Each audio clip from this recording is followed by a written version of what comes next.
Hey, what's up, Algebra 1? Mr. Catlin here, and we are looking at Lesson 9 on your homework. And I just wanted to go over how these decaying functions like this can be interpreted in function notation and using the graphing technology so we can see what f of 15 would be since it's not showing up on this graph. All right, we're looking at bacteria population. It's decaying in a petri dish as antibiotic has been introduced to it because antibiotics kill bacteria. That's what they do. And so we're looking at this going down over time, and we want to answer these questions. So let's look at the first one. What is the approximate value of f of 4.5? Now, if you remember with function notation, whatever number is inside the parentheses, that is the x-axis, and that is our independent variable. So we're looking down here. So 4.5, here's 5, right? So 4.5 would be here. We look up at our graph. We can approximate that's probably over 600,000, maybe somewhere around 620, 630, 640, somewhere in there, right? So I'm going to say about 630,000. Now, it doesn't ask to give context there, but what this is saying is 4.5 days after the antibiotic was introduced, the population of the bacteria has decreased from 1 million down to 600,000, 630,000. All right. Approximately what is D when f of D is 400,000? So they flip the script on you here, and instead of asking for you to plug in a number like they did on the first one for the input, they're asking you, well, what if 400,000 was the output? What number would you have plugged in on the x-axis?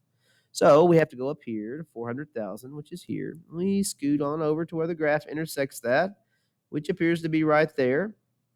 And this is the number that we're looking for. So 8, this would be 9. So about 8.5 is what my guess is. So approximately, I would say D is going to be about 8.5. I think those two questions are pretty simple as my pen starts to act crazy.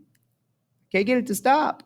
Okay, and then the last one, explain what you would do using your usual graphing technology to be able to see f of 15 on this graph. Well, if I was going to be able to see f of 15 on this graph, I've got to write an equation for this. And the only way I'm going to write an equation is if I get the growth factor. Okay. Now, the growth factor can be found by looking at the y values as they decrease and maybe making a table that possibly looks, well, if my pen would work correctly, here we go. That possibly looks like this. So on the left side, we have days that have passed, so we'll call that D. And on the right side, we'll have our B for bacteria. I guess we could do F of D over here. Do it that way. So as we plug in D's as the days progress, 0, 1, 2, we see that it had 1 million at the beginning.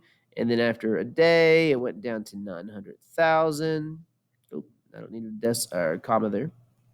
And then after 2 days, it was down to 810,000. One sec, buddy. I'll be right there.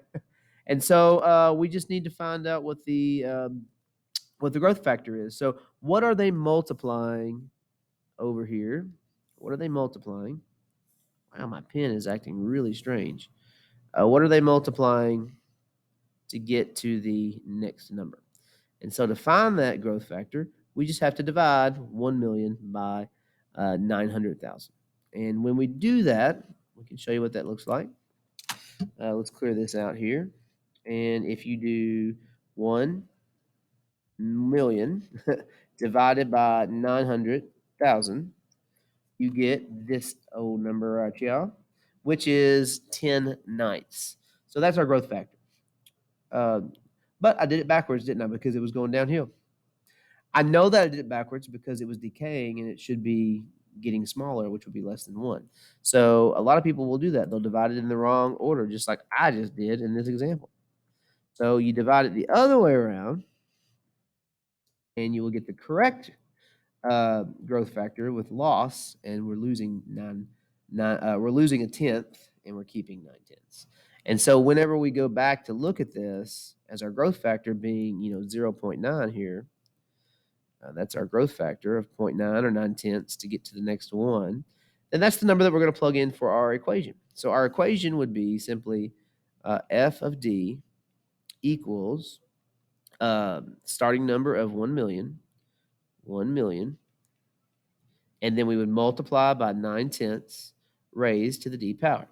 Now, we can use our graphing technology to find out where 15 would be if we plugged it in. So let's do that real quick. I know this video has kind of gone on for a little bit, but let's knock that out real fast. So we'll go into my graphing calculator. I'm going to plug that in. So I've got y equals, and then we've got 1 million. That's 6 zeros. Yep. And then we're multiplying by our growth factor, which is 9/10, and we're raising that to the x power. And let's make a table of that. And we want to know the 15th year. And so there we go. After 15 days, sorry. So after 15 days, we would expect 205,891. And let's put that on our answer. 205,891. 205. Wow. 205,891. Sorry, my pen is acting all weird and I've got scribbles all over the page. I hope you were able to actually decipher through all the mess and figure out that that's how we get that. So explaining what you would do, you would say I would plug in the equation and then insert 15 for D.